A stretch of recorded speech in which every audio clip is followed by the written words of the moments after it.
Hi, I'm Kiran Trace. Welcome to another episode, Decoders. It's so great to have you. Today we're going into a very mind-filled territory called, what if there was nothing wrong? Now, try to bear with us here because obviously there's so much wrong, right? Everything is wrong. You're wrong. The people you're with are wrong. The world is wrong. The world is burning. Gaza's wrong. Clearly, everything is wrong. The climate crisis, we can go on and on and on. So bear with us as we make an extreme left turn and maybe bring about some options that might change the world as you know it. Hi, I'm Kiran Trace. Welcome to Humans Decoded, a story of hobbits, fairies, elves, dwarfs, gnomes, and humans. If you get lost at any point, there is a deep dive on all the different avatars in episode 1. It includes notes. Thank you for joining us in a fun little chat about the vast potential of our human makeup.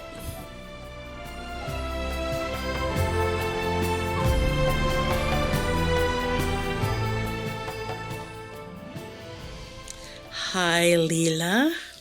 Hi, Kiran. Hi, Cammy. Hi, Cam. Hi, Decoders. Hey, girls. Hi, Decoders.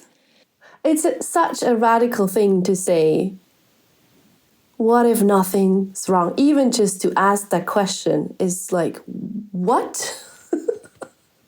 It's so disorienting to our minds, to our programs that are deeply, deeply convinced of like a story of perfection or a story of a problem. And I love to unpack this all with you today because in truth, I want to talk about it also because it's so simple. Like if nothing's a problem, it's very, very simple. And the moment gets to be just the moment in the sense of what is. What arises in a moment is just what is. There's no extra layer of a problem story on top of it. And at the same time, even as you're opening, Kiran, I can feel internally this like, ah, what? What do you mean? There's no problem. Don't take it away from me. Exactly. Yeah, you're 100% right. And also, I'm so scared. Like, whenever I really land into this feeling of there's no problem, it's like, it's so unnerving. Like, how am I going to fill my time if I'm not worrying? Because surely this is my default. Like, there's always something wrong. I think that's the main thing. If we introduce this possibility that there's nothing wrong, and we just sort of freeze frame that moment for a second, like a magical wand, and everybody's frozen there. There's no problem. Stop. It's like, wait, I require something to push against. I have to have the problem is me, the problem is them, the problem is the world. And that is this very familiar push that ballasts my life. It lets me stand tall because I have the adequate pressure in that direction. Without that pressure, It's so funny that it would be like this problem thing that is the way you reference yourself and the way you reference the world. It's so interesting. And you're already pointing, Kiran, to all the challenges we face when we actually lean back and kind of allow, even just for a breath or a second, the sensation of, hey, there might not be a problem here in this moment. Because as I know very well from years of experience with my own shit, it's like the space of nothing is wrong. It doesn't allow for any little thread of pain body to keep hiding itself away, like keep tucking itself away in these little problem nests. Like all of it is being sort of flushed out and being risen up to the surface. And then there's the light of awareness shining on it. And to these little bits of pain body, they're not okay with that. They're like, light of awareness is way too hot. I want to keep just a little bit, like my secret stash, as I would sometimes call it, like a little bit of that something must be wrong tucked away. Because it feels like, ironically, it feels like that's safer than to allow for just no problem. And it's so stupid, like saying it out loud in this moment is like, it's ridiculous. But that's what it feels like inside. It's weirdly unnerving to land in that space. We shared on Facebook with our decoders pictures of this beautiful solstice tea party we had recently. And it was just such a like flush of abundance and beauty. We had like all of the tea sets. We had like 5 different tea sets, some of them miniature, some of them silver, some of them porcelain, like all laid out. We had the most like delectable snacks and anything you could want, like a stunning vista, my favorite people in the world. And there's me being like, I am so freaked out. I don't know if I can take all of this. Like, there's just definitely something wrong with me. I'm not allowed. Like, what? Ah! I think that's really highlights this gorgeous piece that if I was to drop into a full moment or full breath where nothing's wrong with me, nothing's wrong with the world, nothing's wrong with others, for a full breath, the thing that comes up and meets us is like, but what about all this shit? Like, the world is on fire. I am on fire. I am a problem. I don't have the job I want, the partner I want, the kid I want, the money I want. None of that's here. So then what the fuck about that? You know? And there's this pressure that like, I have to fight against that for that to change. Mm-hmm. And ironically, that's not true. It's so weird, but it's not true. And there's a thing that happens. It's like Satsang 101 question. It's like they always question because, you know, the guru sits down and begins the talk, something like, this moment is perfect, or there's only this moment. Everything is now. You are God. One is all. It's infinite. It's whole. And the hand immediately goes up and the 101 question says, but what about the starving children? You know, question 101. But what about the shit, the fire, the burn, you know? And then it could be anything, right? It could be the racism, the sexism, obviously all these things that we do not want in the world. And then how dare you tell me there's nothing wrong? And so, you know, being that guru who's often in that position and gets that question landed at her, you know, often, you know, the answer goes something like this. When we are pointing to, when you're sitting in this moment, listening to me, decoders, but pointing to Gaza or Israel or the Sudan or the famine or the feminism challenges or the presidential issues or the, you know, whatever the inflation issues, it's called globalization, we call it. It's a projection about the shit out there. And it's a fabulous way to avoid internally looking, actually looking within. And we have this like really cool society right now that'll call you out if you look inside instead of out there. How dare you? How dare you? It's a beautiful distraction that is really, really lauded, like given tons of accolades by society to point out there.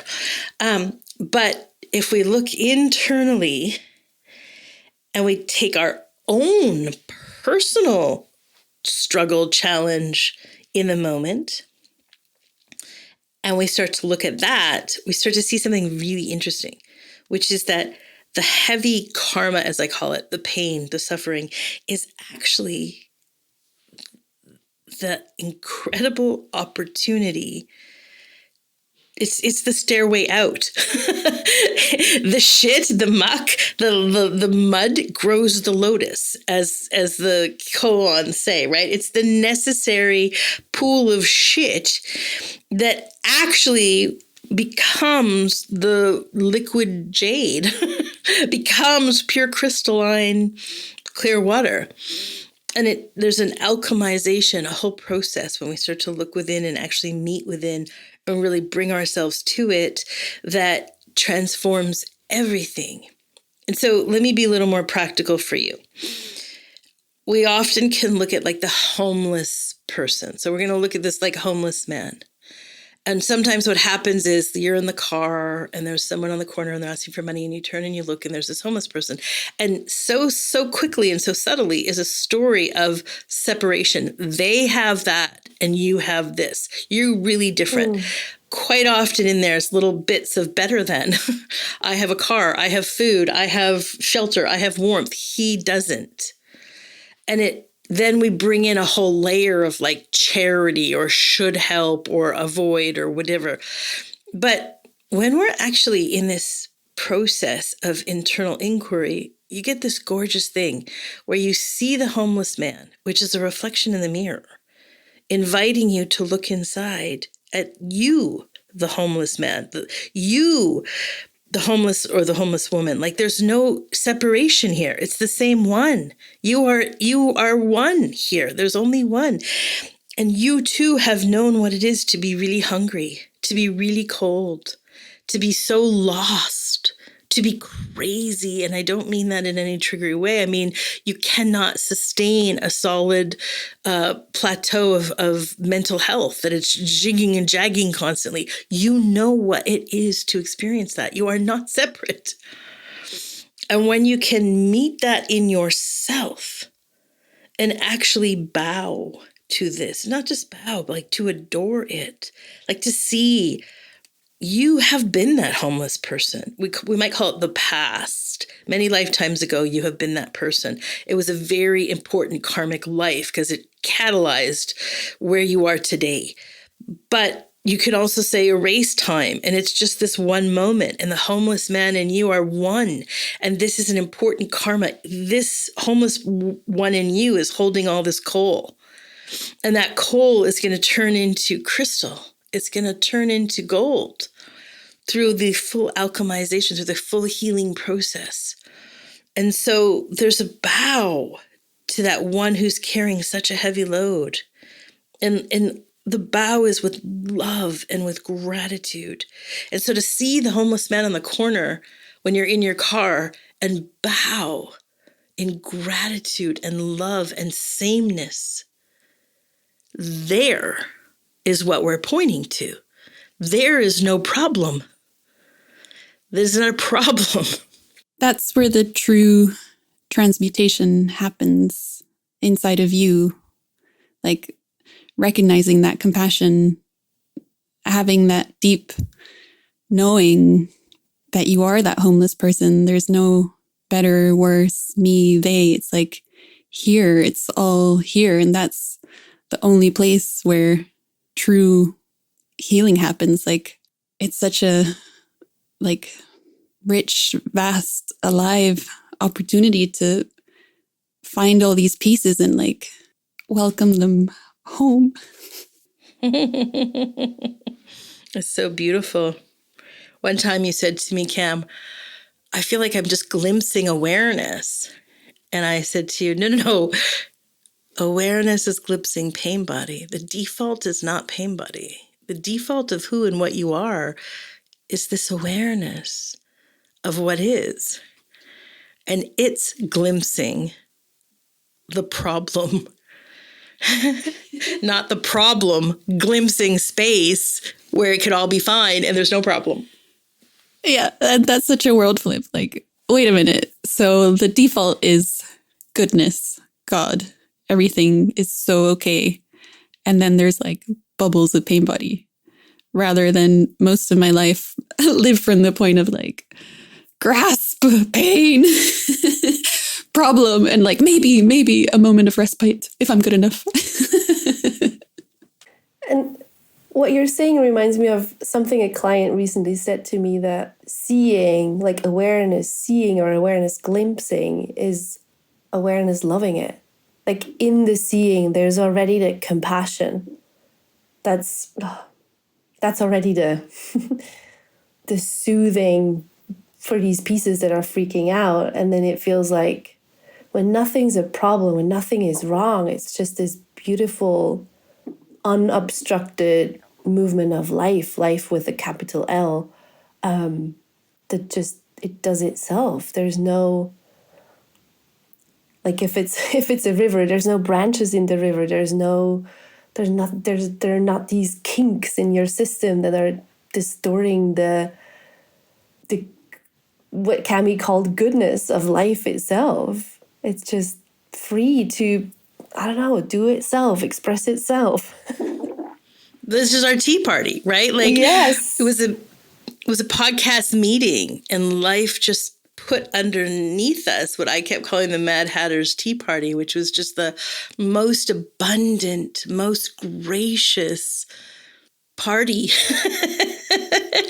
And there was this 3 hours of just sitting in the sun and having a little tiny miniature teacup of whiskey and another size miniature teacup, but bigger, with espresso. And the most gorgeous cheese from Norway, and these pears that were just made of golden light and honey. I mean, the most peariest pear. Ultimate. And then those little cakes that just lit your mouth on fire with sugar and light sponge and the charcuterie, and like everything that went in your mouth exploded with a live flavor. And then this inquiry space with all of us at the party. And then this, like, we're getting so high on sunlight and food and presence of life. Unobstructed life. If there was a me, it would have dampened that high, that fulfillment, because it was, without that, it could fully express itself as tea party is. It's like little girl's dream tea party times 10. I recently had a chat with my beautiful friend, Rick Archer, who runs a gorgeous program, Buddha at the Gas Pump. And he and I were talking, and I was saying how we were really talking about this, if there's a problem, if there's not a problem. And he was saying, well, there's all these problems everywhere, but I do notice that there hasn't been a lot of generosity, or cash donations going to these, various systems. And I said, ironically, the movement of charity is a really poor one. The movement of shoulds at the end of the year are poor ones, that many, many awakened, enlightened people are aware that there's no problem, for instance, with the homeless man or the suffering or Gaza or Sudan. And there's such a deep compassion and such a deep oneness. It is me. I too have been the abandoned, wounded, harmed, betrayed one. Like, I know what it is. And ironically, if we scooped up all the enlightened people in the world, we see an enormous amount of generous contributions to help change circumstance. And the great irony inside of that is they are the people who don't think anything needs to change. Like Eckhart Tolle wrote this incredible manuscript called, The New Earth. And he is absolutely aware there's no problem with the current earth. More than anybody, he knows the perfection of the world as it is. And it's this movement of compassion and true non-separation that ironically is such fertile ground for the shift. And so that funny situation where you're like, whatever it is, I don't have the husband, the kid, the job, the bank account, the whatever the fuck the problem is, that I gotta fight against that problem to get the world change that I want. Ironically, it's the other direction. It's by being able to sustain an expanded true breath of no problem, not from the mind, but from the deep seeing, the actual internal inquiry that there could be such a thing. And if you can maintain it for a whole breath, and by breath, I mean 1 moment, 1 hour, 1 month, like whatever that exhale is, if you can maintain that exhale, ironically, that's the fertile ground where suddenly the job offer comes underfoot, or the, whatever, you get pregnant, or whatever the thing is that you've been fighting. The fertile ground is not you seeing a problem and fighting a problem. And that's the very point of the conversation between Rick and I. Ironically, the generosity and the shift is coming from the place that doesn't believe there needs to be a change. And it's just for the joy of giving, which is an incredibly delicious thing to do when it's delicious. I love how you often would point at giving being a true movement from this, nothing's wrong place. And as we're talking, I'm reminded of a moment last summer in Portland when I was out for dinner with my friends. And I think we were walking back to the car after dinner, bellies full of good food. We felt comfortable.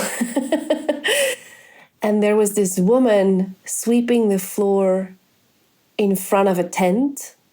Clearly, she was living in that tent. And my friend goes something like, "What the fuck? You see, this is the suffering of the world, and how should this be God too?" were his words, because we were talking about how everything is God over dinner. And my internal experience was, I'm her, she's me.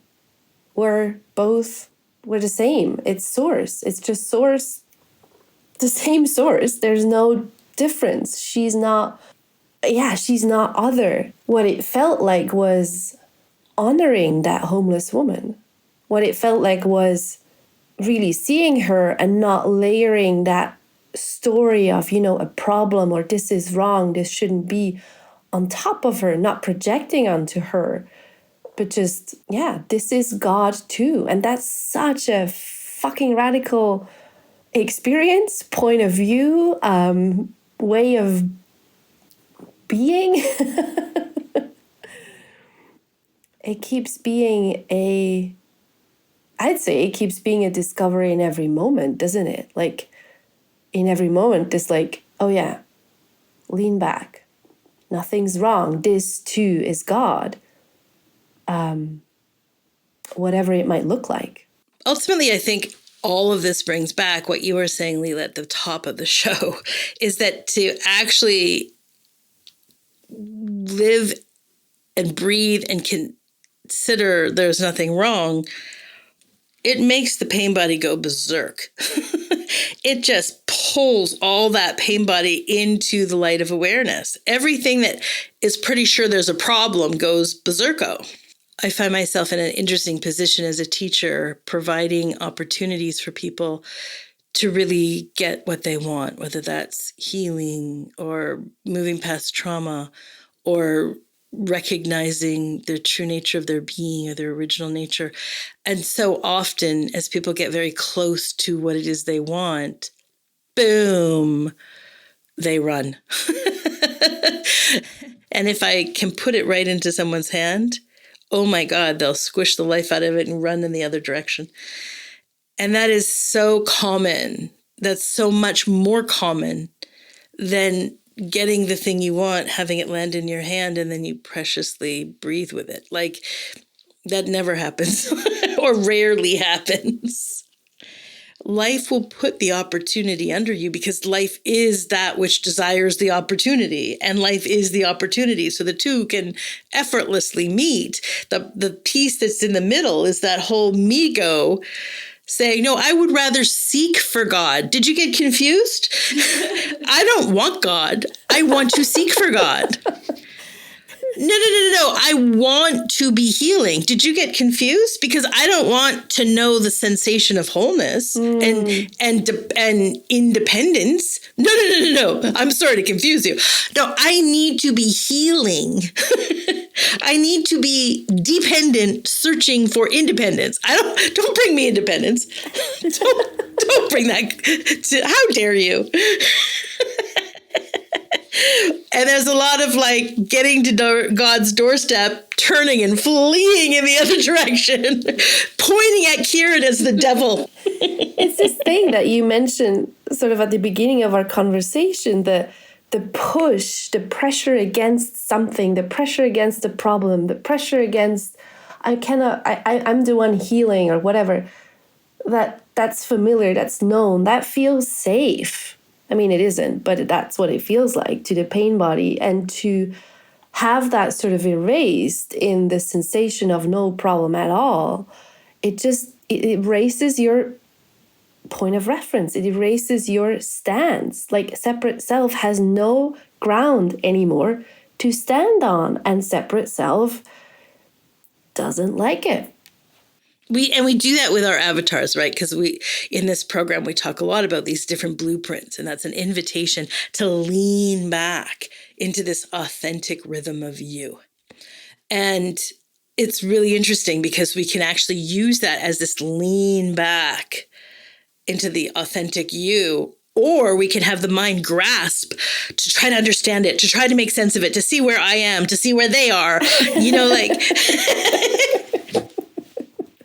But yeah, that's not at all what our point is, what the point of this is. The point of this is that the space of no problem, nothing is wrong, is where the authenticity actually kind of comes from, right? Like that's where it, what's the word?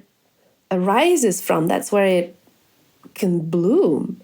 It cannot come from me trying to understand what it means to be an elf and all the problems with the other avatars and problems with me. But that's not where I land in authenticity. Gotta dial it back to, oh no, hang on, yes. I guess ultimately, hang on, yes, it's safe to give up my stance, right? It's safe to give up the way I know myself, the way I can reference myself, the way I can reference the world. That is very, very, very safe. Just awareness, being aware. I heard about these monkey traps somewhere where they put a banana in a container and there's like a hole that fits like the monkey's hand. So the monkey reaches into the hole, grabs the banana, and then it doesn't know that to get the hand out, it needs to let go of the banana. So it just stays there.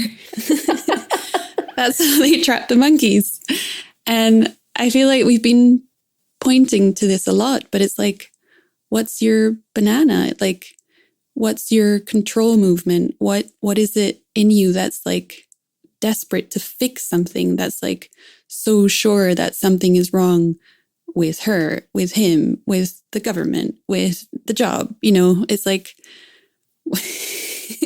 and it's got so many disguises, but it's just control. And so I think today it's like, what if you let go of your banana and realize like you're in a paradise of bananas. Bananas are abundant. And it's like, if you're able to really land that inside of yourself, because there's nowhere else it can happen. Like it has to be inside of you. There's only one, and you get to play this beautiful avatar. And like, that's your joy, discovering, like coming home to yourself. And so what happens when you land in yourself, and then life gets to bring the opportunities, the job, the better living situation, like the improved diet, like what happens when life is bringing these things up under you. But it, like, I'm with you, the courage to give up your banana, because it means you have to have nothing in your hand, and like, holy cow, that's scary. And at the same time, the difference between you picking up a banana and life just giving you banana paradise, you know? It's like the way separate self would have been done a tea party would have been like, I don't know, one set of china rather than 5. You know, it's like, yeah, when you let life fill in these opportunities for you, it's a whole different kettle of fish. So yeah, I think this might be one of my favorite episodes. It feels like there's so much to digest in here. But a good place to start is like, what's your banana? What could you put down? Oh, I love that example so much, Kiran. Thank you. There's nothing to add. It's so beautifully, eloquently put, little guru Cam. Gorgeous, that song. Nothing to add except for maybe your little catch-up, Kiran? Yeah, I mean, Decoders, it's been a holiday season here at the villa. So that means hobbits and elves and fairies aplenty. And I gotta say, it's just such a lovely thing to keep dropping back into the beauty of the fellowship.